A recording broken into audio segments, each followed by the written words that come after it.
Hey, good evening, everybody. We're back again for another Wednesday night as we continue to grow in the grace, the mercy, the power of God. We're here again, and we're excited about to get into part two of this conversation. If you were here last week, man, you missed a treat. And today is March 1st. March is a month not just for March Madness, but it is a month that we use to celebrate and give honor and respect to our women. And I got some ladies that's going to rock with me again for part two, and I'll introduce them in just a second. We welcome you once again. We know many of you are coming now off of the prayer line that we have every evening from 7:30 to 8, and in the morning from 6:30 to 7. And just a wonderful day the Lord has given us. And if you're excited about it, would you show some sign in the chat just by saying, I'm grateful, I'm thankful, I'm appreciative that God has given me one more day. And we thank God because it could have been the other way. Listen, with all the crazy stuff that's going on, man, not just in our country, but in the world, it is a beautiful thing to leave your house and get home safely. The fact that your kids are home safely, and we just give God glory, honor, and praise for his goodness to us. I want to give just a few announcements. First of all, we thank you guys for those that attended, participated, helped, whatever part you played, even if it was just coming to be a part of the amazing and wonderful Living Legend Service to Humanity program this Sunday. We know that we had a marvelous and a great time. And next weekend, we're still in this push series. Next weekend, we will be pushing our mental, our emotional health. Please invite your friends, your neighbors, your coworkers, your loved ones to come out. We have some professionals that's coming out, and I promise you it's going to be a great blessing on March 11th as we have this mental health summit. Listen, we are, in this season, however you want to call it, of the pandemic. And if you have gotten here and you still know your name and you're able to give God praise and you came out with a reasonable portion of health and strength, you ought to give God praise. But for many of us, and I say us because I felt these challenges as well, for many of us, it has been difficult to maneuver, to navigate these last couple years. And so on March 11th, God is going to do, I believe, an amazing thing for us. And then the following weeks, I'll be pushing our youth. Our youth takeover will be on that day. And then on that last Sabbath, we're going to have something special for those of you virtual and in the building. And we know it's going to be a blessing. Listen, I want you to take a pencil and pen and write something down. I want you to take out your calendar, take out your phones.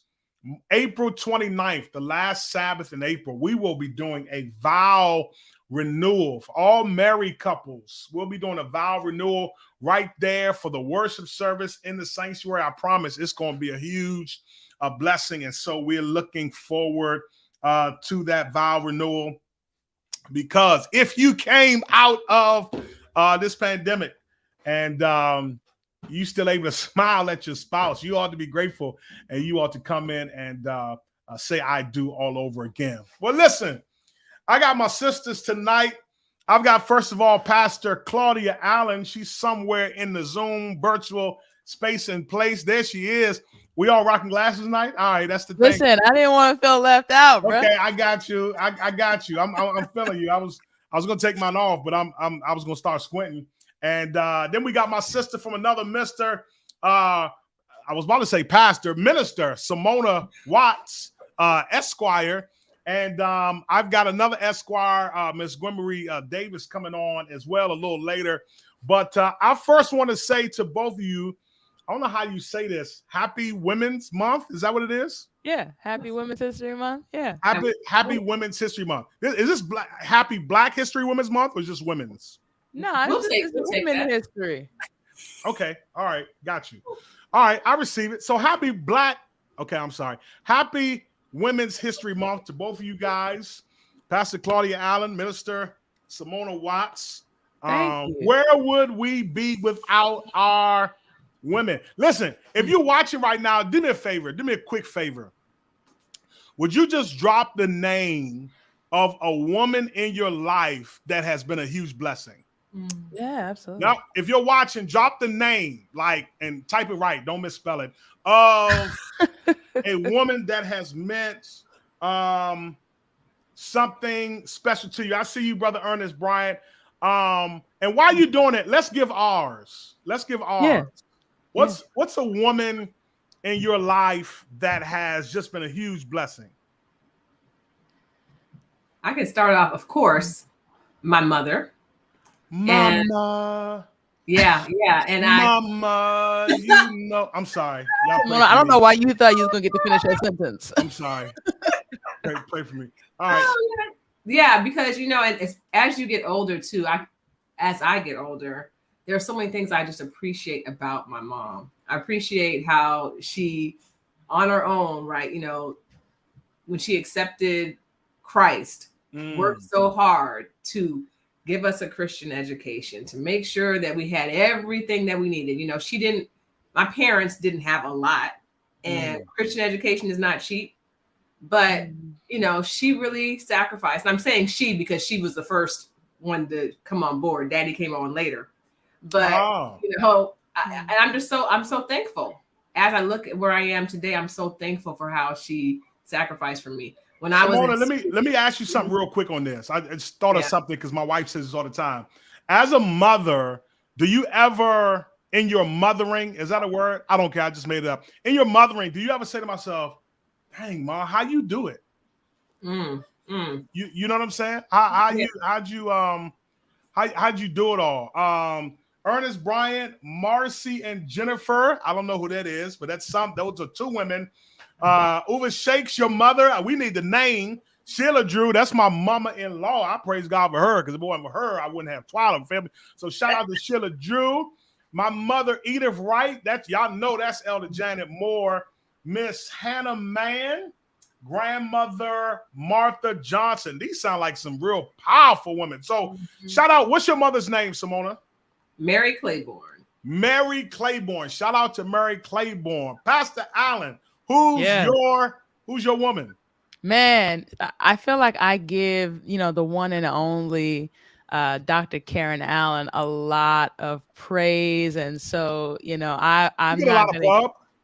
Oh, I give her all the credit and the glory in the world. My mother is amazing. But this evening, I really want to praise God for my boss, Yolanda Saunier. That is an amazing woman who has truly been Saunier, not Saunier. That's listen, when people pronounce her name wrong, it annoys me a little bit more than it annoys her. Okay. Wow. Listen. Yeah, she has been such a tremendous blessing to me.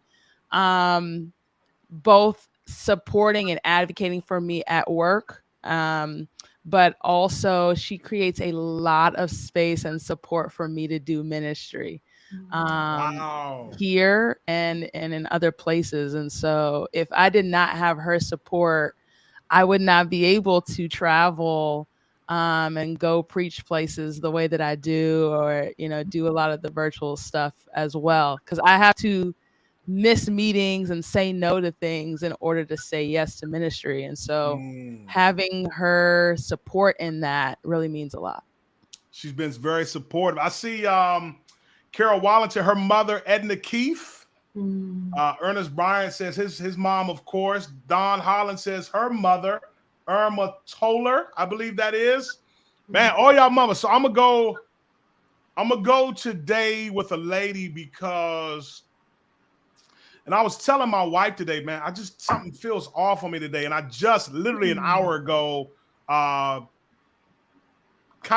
it clicked why. I'm going to shout out the name of Marilyn Muhammad. That was my grandmother. Today would have been her 90th birthday. Wow. And, she was like, I'm joking. She was like 4'5". I'm joking, 4'8". But man, just, I love that woman, man, and she meant a lot to me. And I used to spend summers with her in the summertime. I still remember those times, and just a huge blessing to me, man. She caught cancer in 2003. Oh, wow. And when she caught cancer, she said, God, just keep me alive for my grandson's wedding. We got married in 2004, and she didn't pass till 2005. And so what a blessing it was just to have her in my life. And we're going to talk about the Black woman in a few seconds, as you know, we talk about pushing. Did y'all hear that? I don't know what's going on my computer. Yeah. All right, I think we good now. But we're going to talk about the Black woman as we continue to talk about this topic of pushing my Blackness, pushing my spirituality. Now, y'all know it's March 1st. I'm grieving because we out of Black History Month, but I'm Black 12 out of 12 months, right out the year. Shout out to Cynthia McNeil's mom, Jean McNeil, and Vernell Murphy. I'm guessing that's his mom, and Ina Pinnock. Man, y'all coming strong with these women tonight. I guess since they want to start off big. But we want to keep pushing this conversation, and we want to talk tonight about some of the things that we left off with last week. I want to start off with this quote that I didn't read last week that I thought was just phenomenal. So we had always heard growing up, shout out to Abraham Lincoln for freeing the slaves, right? Mm-hmm. Honest Abe, right? There's a quote that Abraham Lincoln says, if I could save the Union without freeing any slave, I would do it. Mm-hmm. Absolutely. Okay, see, yeah, I'm in my feelings tonight. So, you know, in reality, we give so many props and kudos to this president. Many years we called him our president because he freed the slaves, but that's not really what he wanted to do. He kind of did it to kind of keep the peace, or to, you know, whatever the case may be. And man, we're in this thing called America. We go through these years of Reconstruction, and then people of color are in this new land, still newish land, still trying to figure out what they want to do. Some people are still waiting on their 40 acres, waiting on these reparations. I promise you it ain't coming. You know what I'm saying? It's not. Esquire, talk to me. It ain't coming. No, it's not coming. If we can't get these student debts, I know that ain't coming. If Sally Mae's still down your back, you know them reparations ain't coming. Yeah. So, the government. Let's start here, man. Pastor Allen, you just freed from slavery. You're in this period of Reconstruction. What do you think our ancestors are thinking in terms of, man, what's our next move? And the reason I'm starting with that is because I think that has so much to do with possibly and potentially where we are now as a community, as people. What's your next move? What are you thinking about doing next? So, I mean, the fact of the matter is most of the slaves who were emancipated post-Reconstruction or during the Reconstruction period did not know what to do. So you have to remember these are millions of individuals who cannot read or write. And so what many individuals chose to do was sharecropping. And so many African Americans actually stayed on the plantations where they were enslaved and continued to work for little to nothing, quite frankly, because they had nowhere else to go, right? So like you said earlier, Abraham Lincoln emancipates the slaves legally, but this is not because he is an abolitionist. It is because he is an economist, and it was not economically beneficial for the North because the South was literally thriving. I mean, they were just in an economic boom that the North had no ability to participate in. So they were in an economic boom. Let's put it out there. They were in an economic boom primarily because of what? Slavery. That's what I said. They're in an economic boom due to. I want you to say it in English so they can get. My bad. So the South is thriving economically due to slave labor, and the North is not experiencing that kind of prosperity due to slave labor. And so the South is also trying to secede from the Union to institute its own government. So in an effort to preserve the Union, Abraham Lincoln abolishes slavery. That does not abolish certain thoughts. That does not abolish the 3/5 clause. That does not abolish, various cultural customs and ideas, nor does it actually grant African Americans the resources they need in order to actually have dignity and human rights. So what ends up happening is you have so many who are disenfranchised systemically, socioeconomically. And then this puts us in a position to where we have to take our own initiative to advance ourselves. So what we see during the Reconstruction period is the highest amount of African American legislators, the highest amount of African American politicians in American history. I mean, you had Black senators, you had Black mayors, you had Black council members, and Black people were becoming increasingly more and more educated and fundamentally participating in the legal system to restructure it. And it is then that we get Jim Crow laws. Jim Crow laws. That's where I was going next.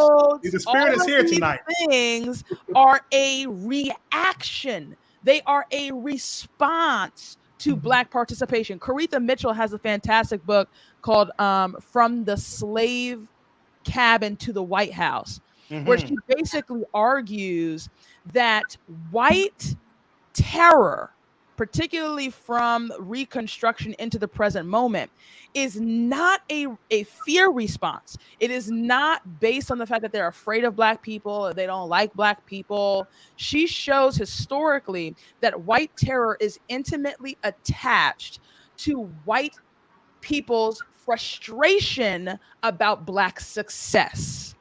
That is where the rioting comes. That is where the frustration comes. That is where everything goes down from there.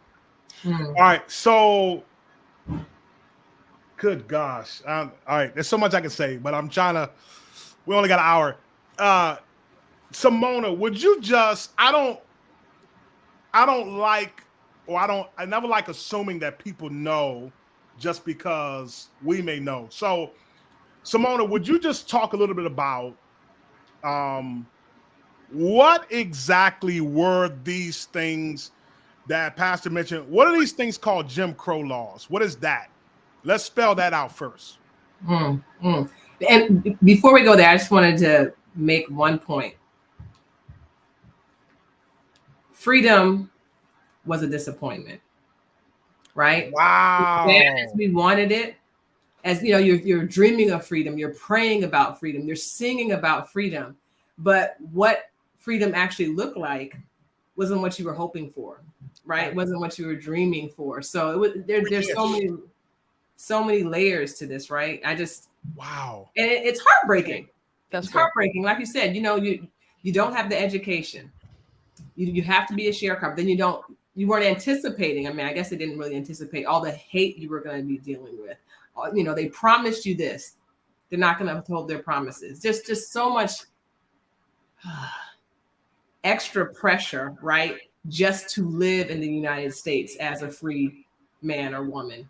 So that just, I thought that was important for us to bring out as something that we've had to deal with as a Black people, just crushed dreams and hopes.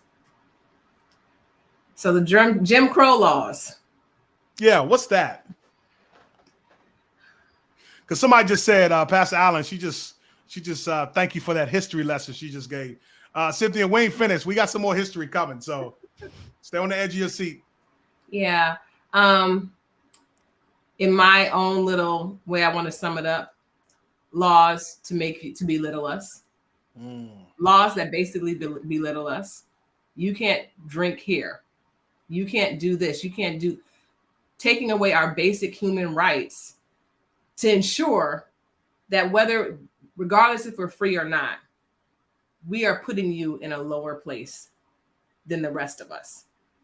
And so I think that was the mentality behind it. And then as Sister Allen said, I didn't think about it before. They're angry at our successes. Mm-hmm. I never thought about it that way. And so, yeah, I think that is, it probably was a great motivating factor for the Jim Crow laws.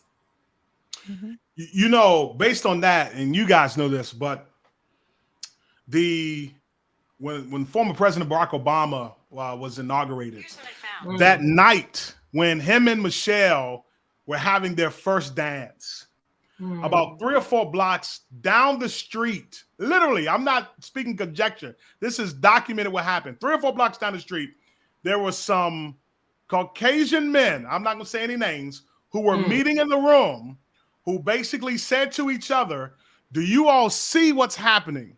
All right, we're going to make a covenant with each other. Anything he proposes, even if it's good, we're going to shoot it down because he cannot become successful. Right? And the frustration of the intelligence of people of color is threatening. Absolutely. Right? And I'm gonna go here. I want to go here, then come back because it's part of what I wrote down. There is nothing stronger, in my humble opinion, than an educated person of color. Now, when I speak of education, I'm not saying that you got to go get 5 doctorate degrees or you got to become this and that, but I'm saying you need to be educated in some form to say, man, I live here too, right? Yeah. But it is threatening. It is threatening. So you got these Jim Crow laws, these segregation codes. You can't vote. In fact, you know, we talking about Women's History Month. I think my history might be all, Pastor Allen. I think it wasn't until 1915, 16 that women, and I ain't just talking about black women, I'm talking about women were given the right to vote in America. African Americans came later, but women before that time were not given the right to vote. Am I right about this? Yes, 1935, white women 35, yeah, earned the right to vote, which is crazy on so many levels. It's not until 65 that black women and women of color earned the right to vote. Yeah. So voting was something people of color couldn't do. Certain public institutions, the bus, you know, those Jim Crow laws. I want to introduce something. Michelle Alexander, you guys are very familiar with this book. She has this book out called The New Jim Crow. Y'all have heard of that? You haven't? I haven't heard of it. So Michelle Alexander, one of the best. Sorry. She was also in the documentary 13th. Oh, okay. By Ava DuVernay, right? And I know y'all didn't know most of us, including myself, I never checked out the B clause of the 13th Amendment. All right? 13th Amendment says you cannot hold people as slaves in America, right? My English, you know, y'all forgive me, I'm not a King James, but you cannot hold people as slaves in America. That's the A clause of the 13th Amendment. The B clause is, however, but except if they are criminals, which means if you go to prison because you are a criminal, because you have committed a crime, then everything that was stated, in other words, if you go to prison, they can treat you however they want to. That's why making $2 an hour or 50 cents an hour in prison. $2 a week. Well, depending on what prison you're at. Well, anyway, all right. That's why getting paid pennies is legal because of that amendment. Correct. Right? So she calls the new Jim Crow the penal institution because of the amalgam of African Americans that are in the penal system right now. One of the things that I used to love to do when I lived in Ohio, shout out to my brothers in Chillicothe Correctional Institution. And I can't remember the ladies one I used to go to. It was the same one that the comedian Monique did her stand-up comedy in one time. Y'all probably don't know what I'm talking about. Y'all know what I'm talking about? Which one? So we went to that prison as well. Shout out to the ladies there. But it was just an interesting experience knowing. Oh, we got another lawyer on tonight. Okay, it was an interesting experience knowing how they could be treated based on the fact that they were now in the penal system. Now, I got two lawyers, so I'm coming for y'all right now in this moment. I want you all to talk about, now, me and Pastor Allen can make conjectures, but y'all know the law. Y'all have been to law school. Y'all know all that stuff. Why you make that face, Pastor Allen? Because I don't make conjecture, but I'll let you make your point. No, I'm saying this based on the fact that we ain't been to law school. Yeah. Okay. Unless you have. No, I haven't, but I still know the information. But I mean, okay. I'm saying conjecture based off. I don't know, like I don't be knowing that lawyers. I don't know that lawyer stuff. I just know what ain't supposed to happen. That's what I'm saying. I know what ain't supposed to happen. What I'm saying is, I want you to talk to me how, from your professional lawyer opinion, how you see the law different for people of color than it is the predominant culture in America. Gwen, you're muted. Thank you. I'll jump right in. One of the things, too, following up to your point, Pastor Washington, is that when slavery ended, you know what's happening. I mean, when people have a felony, guess what? They can't vote when they come out. Voting rights are one of the things that we fought for and lost lives for, marched for, and that's just in one other way to keep us from voting. Yeah, it is just part 2 of slavery. I mean, you get free labor in jail. You're in there. I don't know. Oftentimes, what the return rates are when you release from prison. It's a whole cycle. Yeah, labor is free. Some of the streets are done for free, or not for free. But so correct me if I'm wrong. If you are convicted of felon, you still cannot vote. You can't vote. You cannot vote. There are nonprofit organizations that are actively working to combat that, to try to get working for years. On those bills. For sure. But it's only in certain states where there's nothing on the national level that is rectifying that. So that's why there are many individuals who have been released from prison who cannot gain voting rights in spite of the fact that they have already paid their dues. Wow. Yeah. And then the other impacts of it all, the impact on the family, right? The Black family being torn apart. And then also the jobs. As soon I don't care what you've done, you can be in the best shape. As soon as somebody sees that you have a record, you're pushing that resume aside, right? Nope. Passing them right on up. And so it's challenging. And then you have the phenomenon of men who find themselves in prison. Where do they go? I mean, right back, right? A lot of times, not all of them, but they find themselves right back in the system because they couldn't survive when they got out. Yeah. So it's a bad cycle, a true setup. And, Michelle Alexander in her book, The New Jim Crow, she makes the assertion that the majority of people of color who are incarcerated, they are incarcerated for non-violent crimes. Correct. Like, should I say this to y'all? If I say this, y'all promise not to judge me? Yes. God dang, y'all ain't make no promises. Y'all ain't make no promises. Y'all gonna judge. So all the brothers that I know, I'm talking about guys that I know personally, they're not in there because of violent crimes. Weed. Well, that's the thing too, Simone. When you said the word weed, that's the thing too. So in Maryland, we're just now getting marijuana licenses legal. Mm-hmm. So some of the licenses that are happening, that's why it's a big deal too, are not going to, are not going to people that look like us.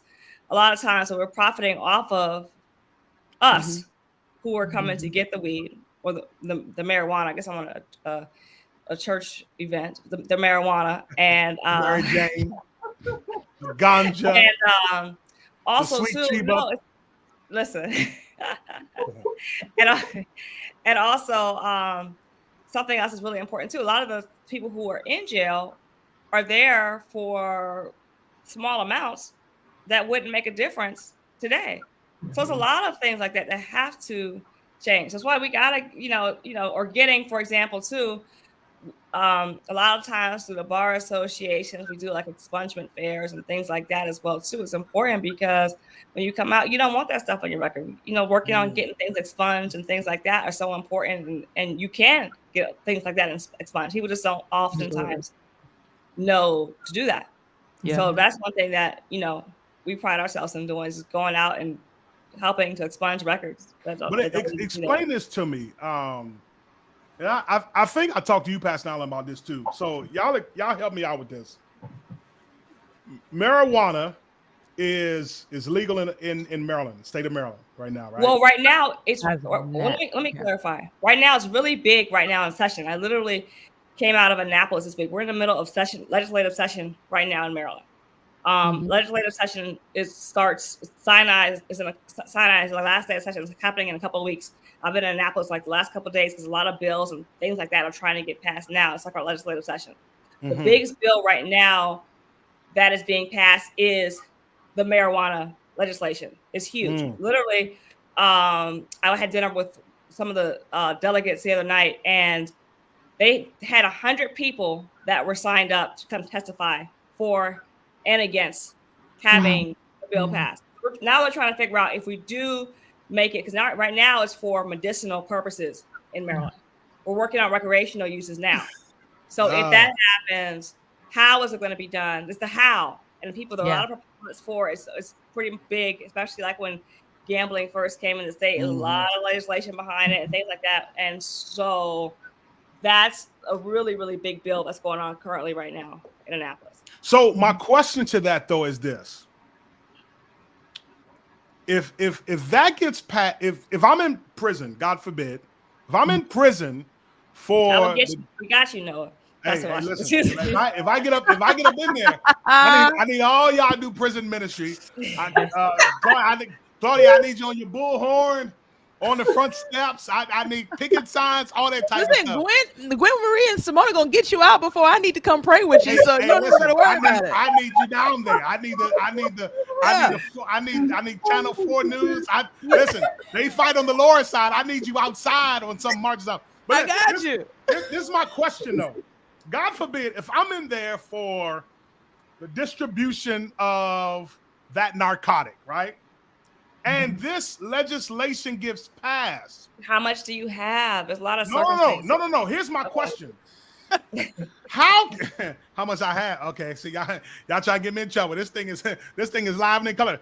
How in the world then can I still be in prison for distributing something that's legal? Yeah. Somebody talk to me on that. That's the reality of the situation. I mean, I know that, President Biden, released several individuals last year who were incarcerated for nonviolent possession of marijuana. Right. But, just because they passed this law, like what Marie was saying, even if the Maryland General Assembly goes through and they pass this law, that does not immediately release every single individual who is currently in a Maryland prison for marijuana possession. Yeah.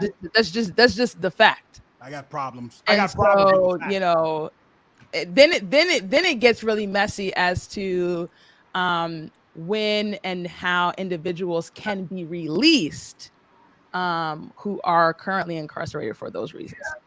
And on top of that, when you can add in if things have changed, but I know a lot of the judges have been talking about the fact that they're still backed up from COVID, dealing with facts. So people are just sitting in jail whose cases haven't even been heard from 2 years ago. Yeah. So that's a great point. It's going to be a process. It is a process, and not to get too political too, Pastor Allen, but when a lot of the inmates that were released, believe it or not, it happened like in the beginning of this year, like January. Trump actually tried to get the credit for it because it's under his bill that he passed, and so he's going to come campaign season. That's a fact. This year or next year, that's going to be a whole different topic, and using that to try to get our role. Let me tell y'all something. That's a great point. Let me tell y'all something. Pastor Allen, I'm not trying to preach, but that's why. Listen, I'm laughing, but I'm serious. That's why I am waiting for the kingdoms of this world to be the kingdoms of our Lord and of His Christ, because this joint doesn't work for us. It is anti-us, and we have found ourselves since the beginning of legislation in this country. We have often found ourselves on the short end of the stick. You know what I mean? I remember my father said to me one time in passing, he said, if you ever get arrested, don't call me. I said, why? He said, you got yourself in there, you can get yourself out. And I said, well, how am I gonna get home? He said, well, I don't know. You got that one call. But here's the problem. It is easy to get in the system. It is hard to get out. Mm-hmm. You know, Gwen, we talked about this years ago. I don't know if you remember just the recidivism rate with African-American, men incarcerated, which is, the statistics are staggering. And, it's just kind of like, my heart goes out tonight for brothers who feel like that's the only thing that they can do. Mm-hmm. And they have no way to get out, and they have no brothers, because of their home environment, whatever, they turn to gangs, and some sisters, and they feel like, man, this is the only way to go. So let me slide in, because I know our time is getting. Let me slide into something that has been troubling for the Black community during COVID, and that is marriages, couples, dating. We got Real Housewives of what we got? What's out there? Y'all tell me. I don't know.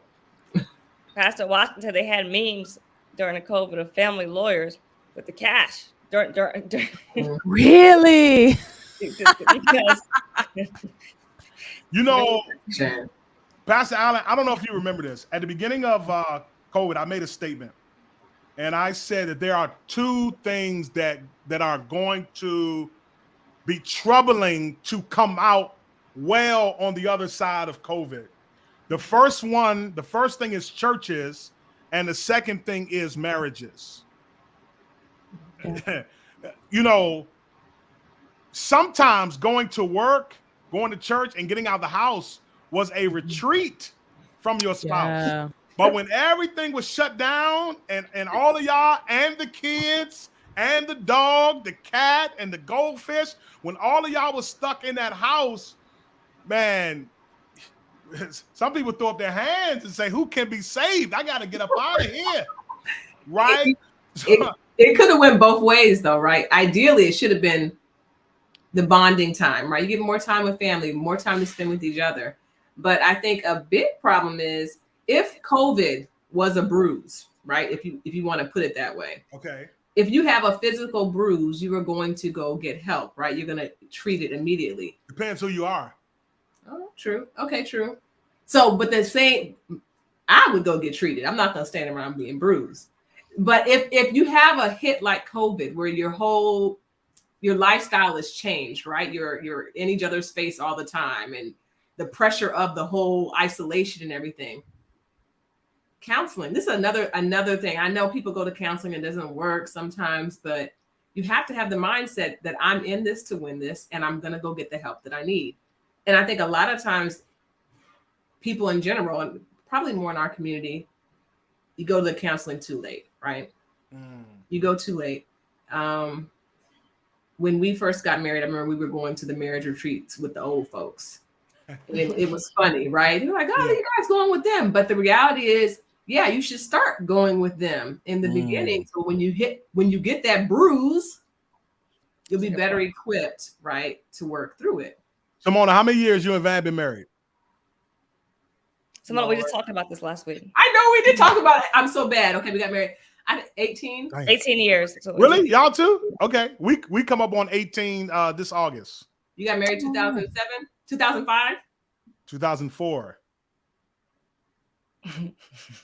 Maybe we added wrong, Simona. We were going over. I ain't trying to start nothing. I'm sorry.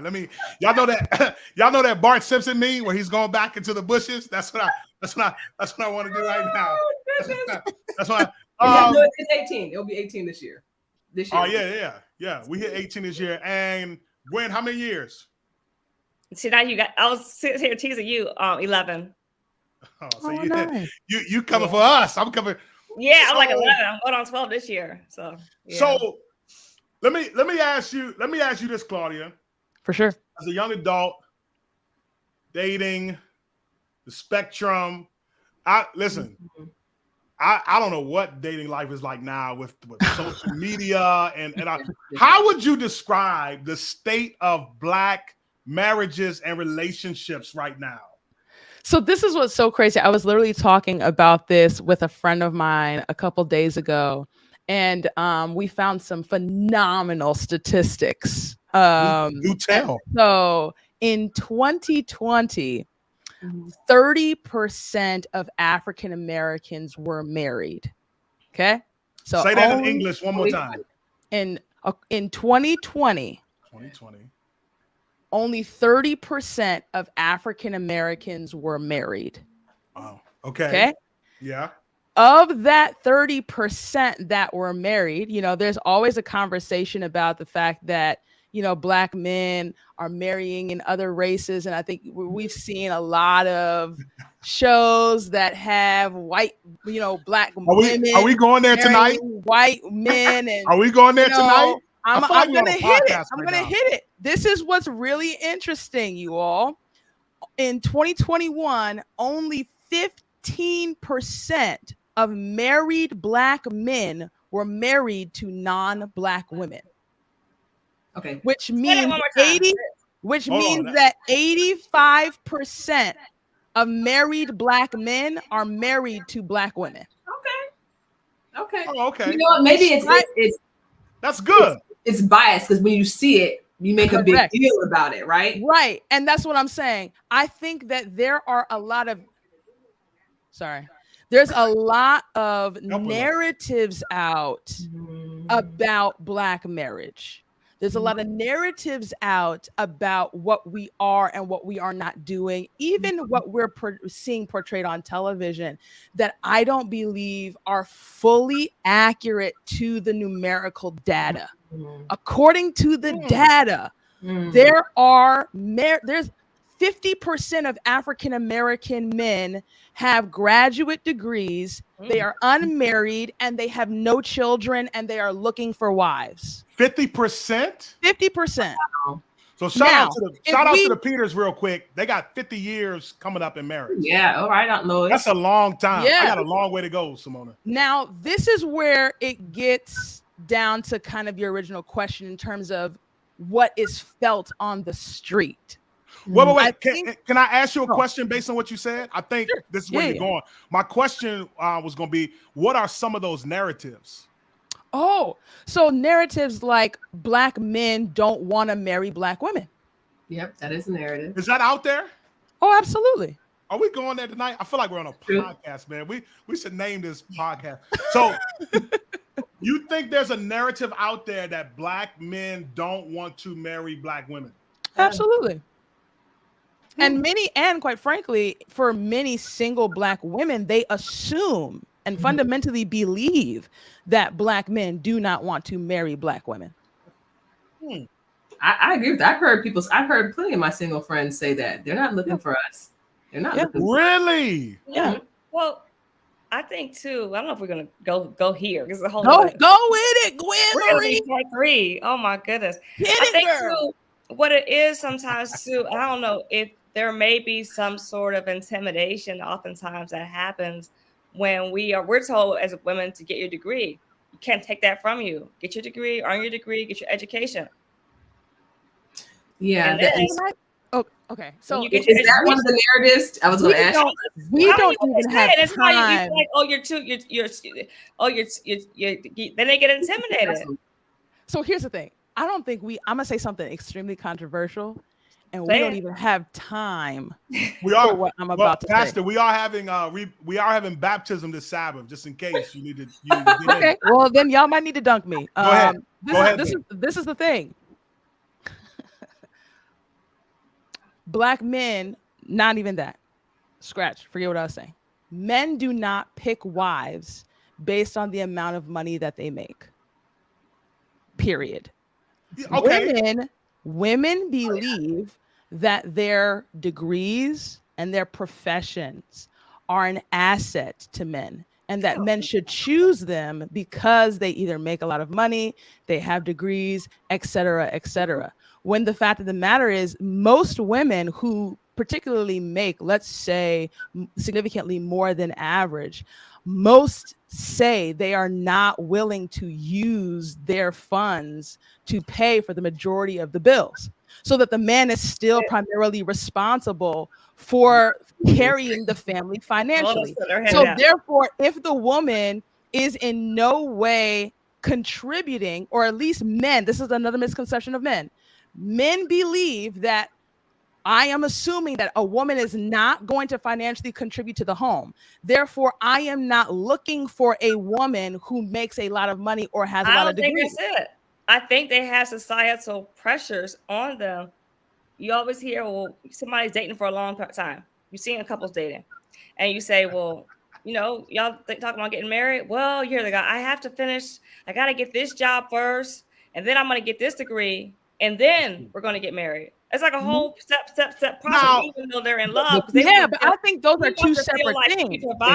But to be fair, young adults in general right now are getting married later for several reasons. Yeah, because they're getting correct for several reasons. Let me back into it this way and start here, because I want to push something. Because I just can't have. I am the lone wolf on here tonight. I just can't have y'all. Listen, brothers, I'm with you. I stand with you. We are united. Never shall be the. Listen, we can pull Sheldon in 2 seconds. You can pull Sheldon in for help. Let's start here first.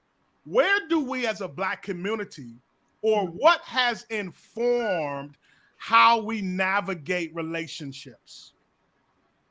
Society, I think movies, culture. Movies. Wow. I agree. Yes. And I think a problem is, because I'm sorry, what Pastor Allen said, I see it all the time. I'm saying I see it from my yes. I have a lot of Black successful single friends who are successful. And I think a lot of times when we reach a certain level of success, right? Oh, I can't date him because of how if he doesn't make or this is my money, and that causes a whole big problem. So then if you have the man standing with me. But then if you have that's the issue, and that's on the women, in my opinion, right? You're putting up that I make this, I've done this, that's my money. So what does a man have to offer you if you come into a relationship with that attitude? But all right, I'm going here now. So I would say this, and I'm about to put my wife on blast. I hope if I need to get baptized on Sabbath, y'all know why. So I'm gonna say this. I'm gonna go here. We'll be 18 years in the game this year, right? But I have noticed that the longer I am married to Twyla, there are things that are attractive to me now that I did not account for when we were dating or even engaged. Case in point, of course, you know, creature cravings, you start wanting, you are intrigued by somebody and want to know more about them based on how attractive they are to you. Agreed? Agreed. Absolutely. Okay. All right. So we get married, and I'm like, man, this girl look good. She fine. All right. But man, I'm gonna tell you, when she was in labor with our oldest son, and she pushed his big head out, I saw it. I saw it. Yeah. Right? Yeah. So I had an agreement with me. She said, listen, there were two things she wanted me to do. First thing is, when I say give me the epidural, you tell them to get it. Not a moment later. That's the first thing. Second thing was, when the baby comes out, you make sure the nurse cleans that child up first, then gives it to me. I was the first person to hold both of my kids. I held them up, blessed them right there in the room. Then when I was about to, here you go. You want to see them? Did they clean them up first? No? Yeah, they did. Okay, fine. So I knew my marching orders. But I mean, to watch this woman push a live person out of her, I was like, dang, this is beautiful, right? Or how she parents our children, like that is attractive. So I'm saying that to say that I think a lot of what we've been informed in terms of what we wanted is very elementary and may not be sustainable for solid relationships. That's great. There are some men, Brother Brian, I got to go here because I've heard this. There are some men, you know, we get caught up in these little things. I used to have a friend. I used to have a friend in high school. I don't know if I said this before. He wouldn't date a girl unless she had pretty feet. I guess he saw that movie Boomerang. I'm sorry. Y'all forgive me. Some of y'all are too saved. But he saw that movie, right? But I'm saying pretty feet don't pay bills. Sure enough, does it? Right? But also, you know, we have these little things that, you know, I've heard some guys say, it's no way in the world I can marry a woman who makes more money than me. Wow. I'm like, she can make 5 times more money than me. Can we go to where the problem kind of stemmed from? Where's the problem stem from? Well, I think a lot is informed by one's home of origin. That shapes a lot of what we think about relationships. And then once you get past that home of origin, then it's, man, how has my circle informed me? Circle being peers, my church, my community. So those things inform me, and then I start living off of them. Okay, I don't want you to miss the slavery piece as well, right? Talk to me. Because if our households were ripped apart, if our men are in prison, if our men are, you know, they're not in the home, then the women have to take on this role. I can do it by myself. I have to do it by myself. I have to be mother. I have to be father. I have to be the caregiver. I have to do it all. And I got to go out there and make all the money.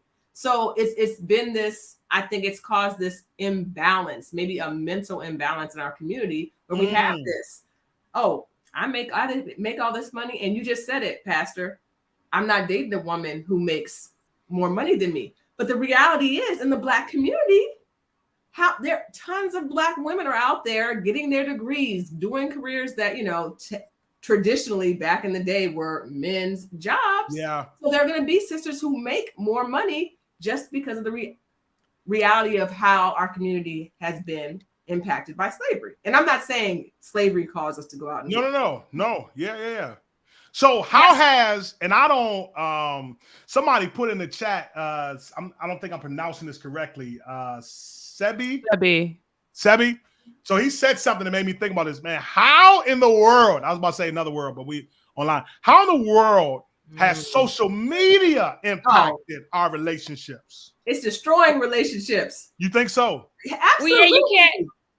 it's just like the movie. It's another aspect of it, of people getting advice from online and TikTok videos and marriage advice and all kind of stuff. Man, you follow that stuff and you be straight to the lawyer's office. But one thing that I think that stands out. Hey, that's good. No, I'm sorry, y'all pray for me. One thing that I think stands out, what you said though, Pastor Noah, is that two things that are being attacked since COVID, which is interesting. You said it's the church. You said, will it come back again? And also marriages and relationships. Yeah. And from my understanding, those are the two things, the Sabbath and marriage are the two things that God really holds in high esteem. Yeah. And I find that about that connection. I find that very interesting. Preach, Pastor. And not just say, be cliche-ish, but I think just in general, in terms of marriages, you can't get your marriage advice from TikTok or social media and everything else. You got ideals, right? No, I mean, like you said, no. I mean, Simona, you'll have bruises within a marriage, but you have to put God in the middle of it. I know it sounds so cliche, but it's true. It's absolutely true. Absolutely. In the middle of your relationship, nothing can come between it. You just got, like you said, just communicate and don't wait till it's a whole fire before you go to the counselor. I think there is like something I do want to just kind of drop, particularly to the whole kind of like dating scene and social media right now. Like everybody on here is married but me, right? So y'all been out the game for a minute out of respect, right? So that said, right now, like the current cultural climate is one where you overshare on social media, for one, to the point where you are almost creating fictitious images about your relationship. So you're not even necessarily presenting your relationship accurately on social media. You're just trying to post the best picture that's going to get you the most likes and the most engagement.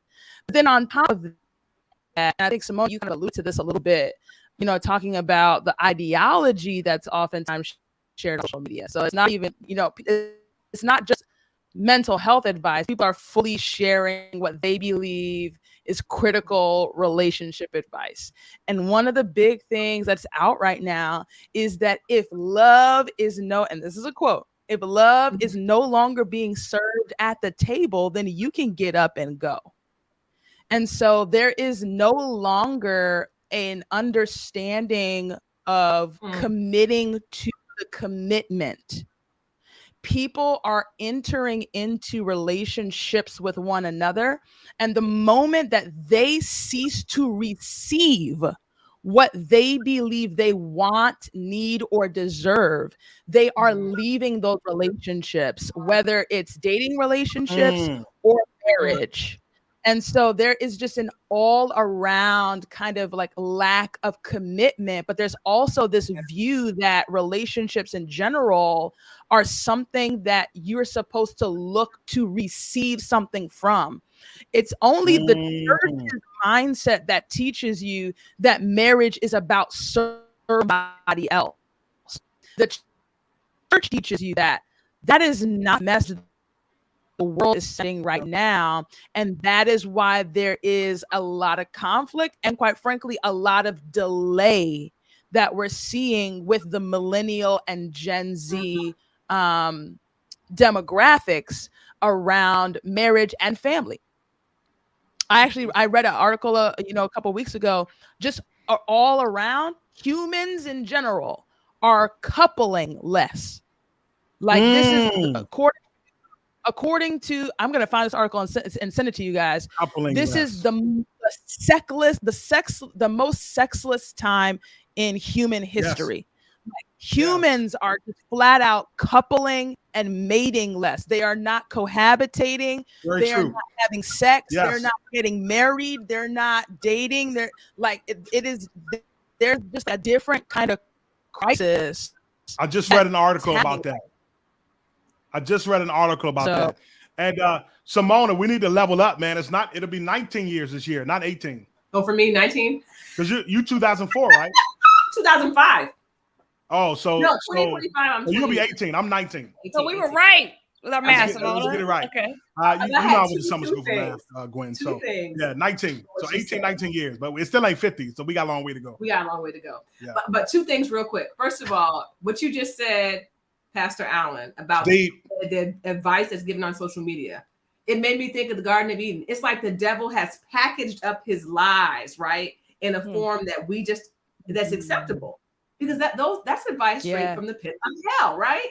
And then what's interesting, I followed this girl for hair, and she had another channel, and she was doing family vlogging from like day one, and so she's divorced now. I had no idea, but when she came on with her last video, she said, "This is advice I want to give you guys. Don't vlog your life." And one thing she said, "I can tell you, I'm not sure what was authentic in my relationship and what was done for the camera." And this is her life that she's living, right? And so that's what's happening on social media. Some of the motives of what's happening in your relationship, if you're posting it online, it might not even be genuine. You're doing it for the likes, for the, whatever. For the gram. Yeah. And you guys might have heard this, that social media and getting the likes is like compared to a drug or something like that. I think too, Sebi is on here just preaching. Because he's spitting straight facts. But I think, Pastor Allen, what you were saying was so apropos, because I read some articles that mirror what you just said. And I think COVID has kind of pushed people to isolate more. So it's caused relational dis-ease. But I think social media has caused that as well. And I think the likes and stuff come from this innate need for all of us to be affirmed. Right? And someone said it last week. I don't remember which one of you ladies said it, but last week we talked about how God wants us to present our authentic selves. Y'all remember that? Right? And included in that is what we're talking about now. It's hard to be authentic when, social media can arguably be one of the biggest falsified platforms ever. And so people look at these platforms and says, man, I want that, hashtag relationship goals. And then 5 months later, them people done broke up. It used to be interesting. I'm not on Facebook as much like that anymore, but it used to be interesting. People would click that button that would says in a relationship. And then 5 months later, you see the status change to I don't know what it we working it out, or we ain't together, or we in flux, or whatever. There it is. Yeah, it's complicated. What did it say? It's complicated. Yeah, it's complicated. And so I'm gonna tell you what's so funny. People know you're not dating somebody, and then you post a picture of you dating somebody, which is really an invitation for people to give commentary. And so people say things like, "Oh my gosh, I look so cute. Look like y'all gonna have cute babies." And "Oh yes, I'm all in this." They get, and I'm not saying any of that is wrong. I'm just saying it's what happens. And then when you gotta post something else that says it's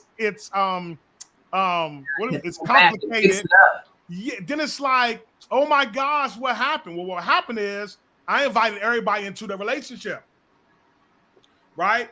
So another level of pressure. Is it? That's another level of pressure. When we were dating, there was no such thing as social media, right? So no, it wasn't for me. Nah, when I get married, listen, I'm about to take y'all way back. I feel like we're on a podcast. I'm gonna take y'all way back. Do y'all remember that joint called High Five? Yes. That joint came out. Yeah. That was the first I was one. like, what is this? And then before that, what was that? Black called? Planet. Black Planet. Black Planet. Oh my goodness, you aging us. Black Planet. I'm sorry.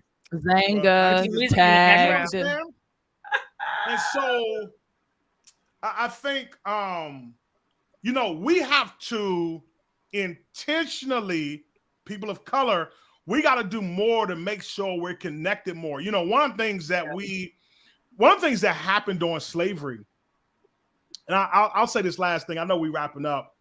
Do y'all remember that scene on Roots when Kunta had escaped, and they found him, they brought him back, and they put him up to be whipped? Do y'all remember that? Yes. All right. Sure. Do y'all remember who whipped him though?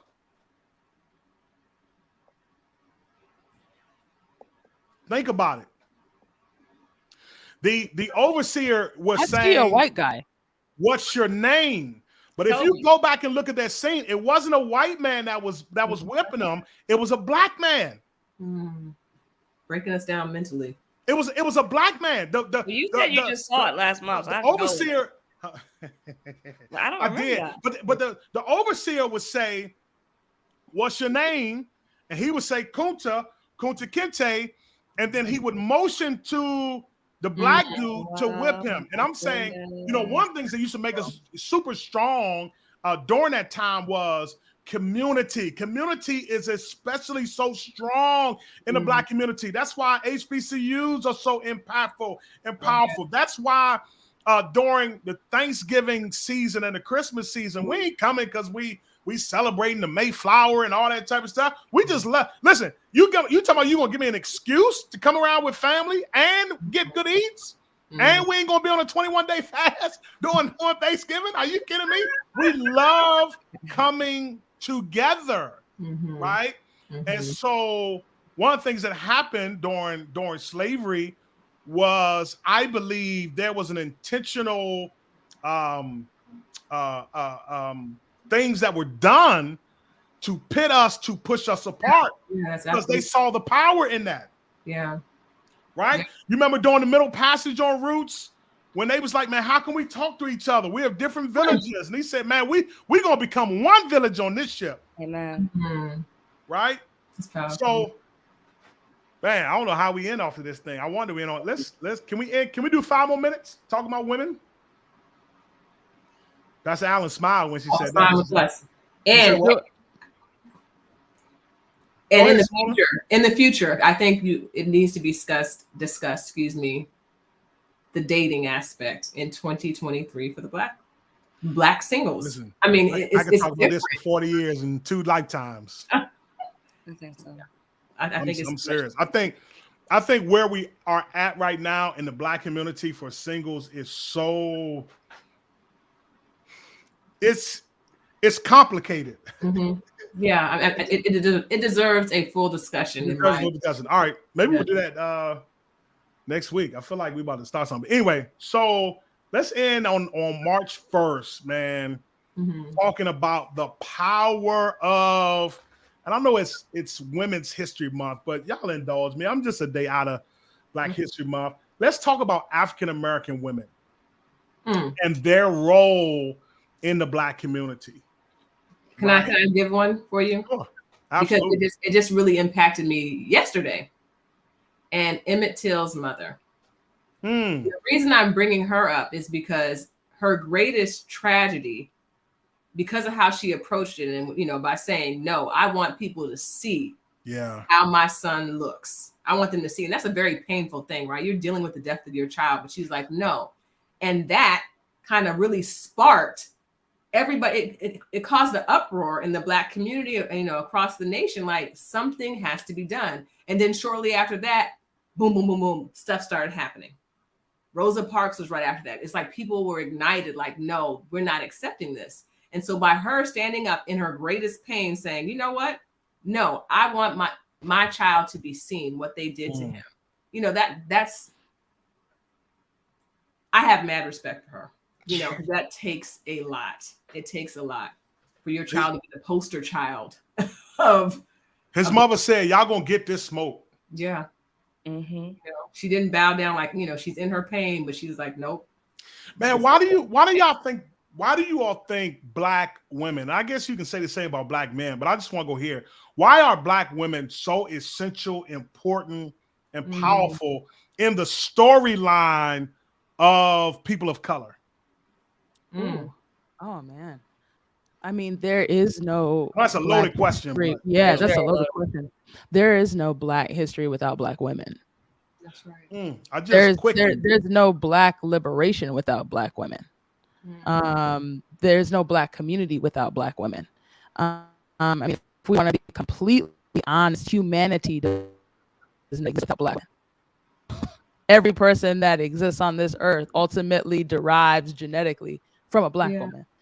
Yeah. And so African American poet Tupac Shakur speaks to that as well in his poem called the Great Prophet. Dear Mama. His poem called Dear Mama. Dear Mama. Okay, go ahead. He speaks to that. The Great Prophet. Yeah. Yeah. Yeah. And I think that what's really unfortunate is that it's Eurocentric culture that has caused Black people to believe that their maternal centric communities are problematic. And I think that whoa, pause. Say that again. All right. I think that African American communities have maternal centric homes a lot of the time as a result of what Mona shared. That's not to say that we don't need to encourage, empower, and partner with Black men. That is a separate conversation. We need to do a lot of work to mend the very real frictions that exist between Black men and Black women.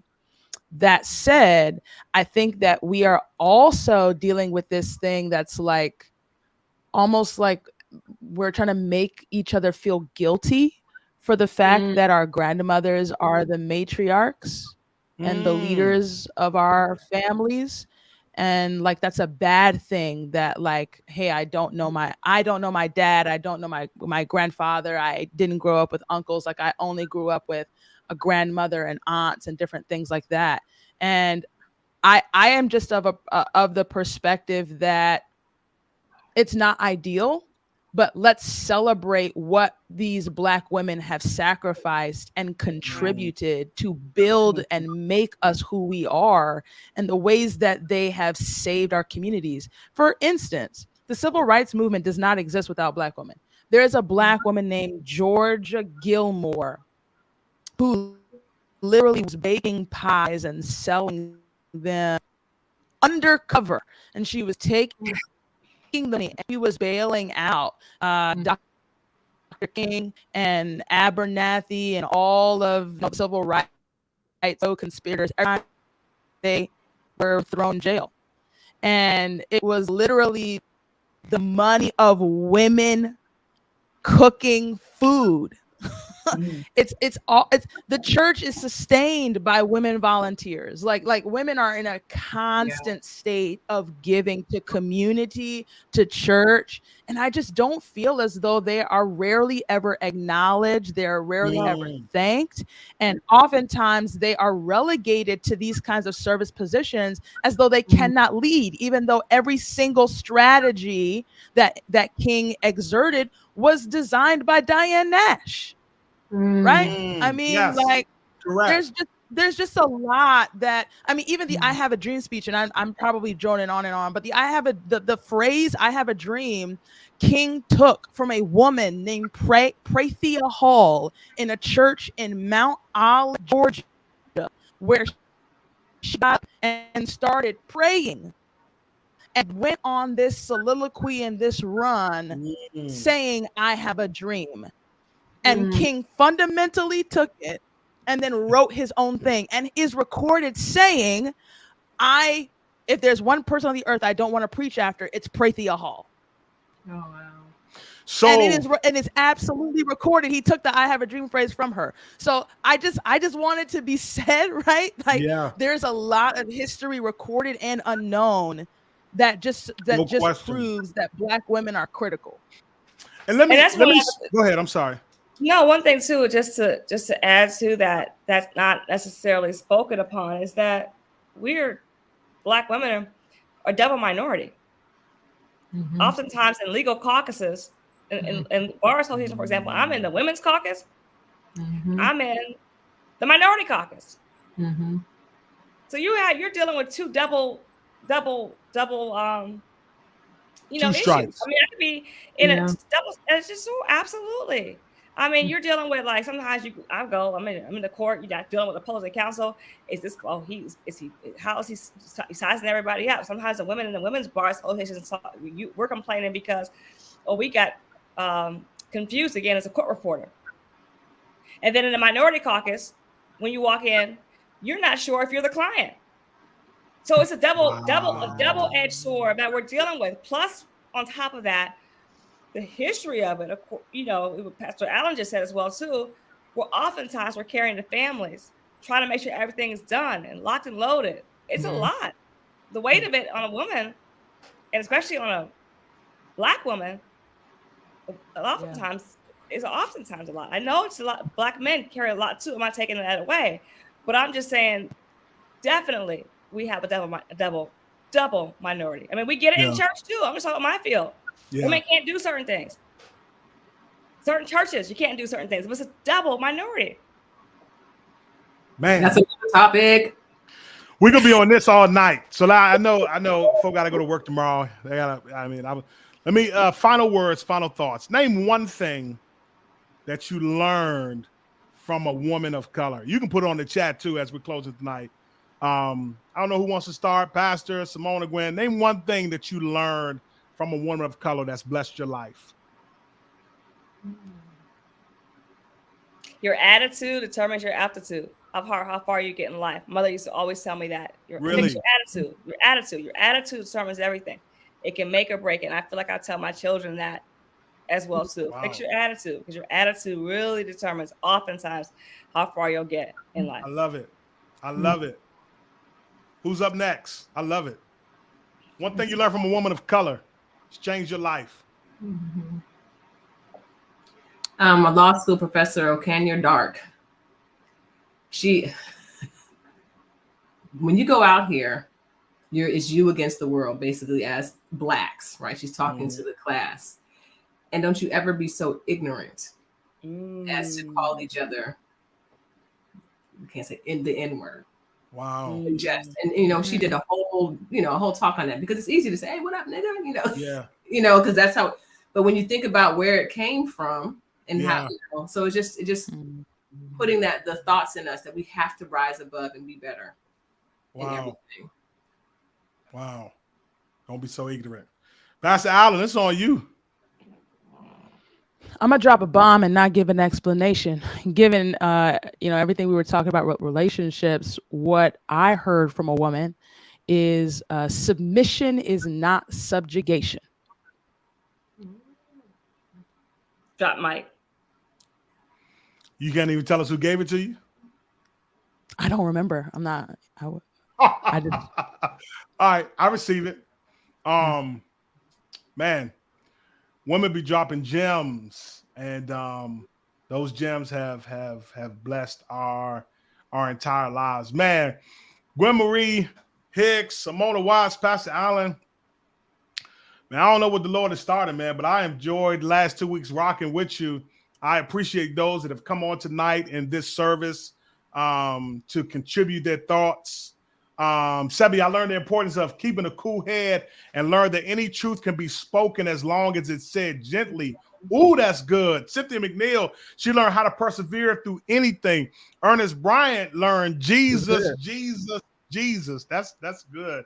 Charlene Williams says her mother told her, always remember who I am. Amen. Man, y'all got some powerful that's good. Women in your life that have impacted. Also, a man with no control is like a city that's without walls. Oh, yeah. Brother, you need to just write a book based on the stuff you've been dropping tonight. Listen, Sebi be dropping bombs like that in Bible study, okay? He a problem. He just dropped. Right, I'm surprised our internet is still holding up. But, man, so excited and so blessed that you guys can rock with me another Wednesday night. Don't miss this Sabbath, as we're going to do a teaching on first fruit offering. I promise the Lord is going to have something special to share with you. Come back next Wednesday. Bring someone with you. I don't know if it's going to be these ladies. It's going to be some other ladies with me, because watch, this is what? Women's History Month. And we're so appreciative to the women that God has blessed us with. We're about to leave, but I just want to pray this prayer of faith. God, would you bless the women in our lives tonight as we begin to celebrate women this month. Would you just bless them in a special way? Bless those that have borne the heat of the day. And God, we thank you because there are some women in our lives that have died, but their prayers are still having effectual power in our lives. And we thank you for it. Bless us as we depart from each other this evening. And thank you for all you've done for us. In the name of Jesus, we pray. Amen.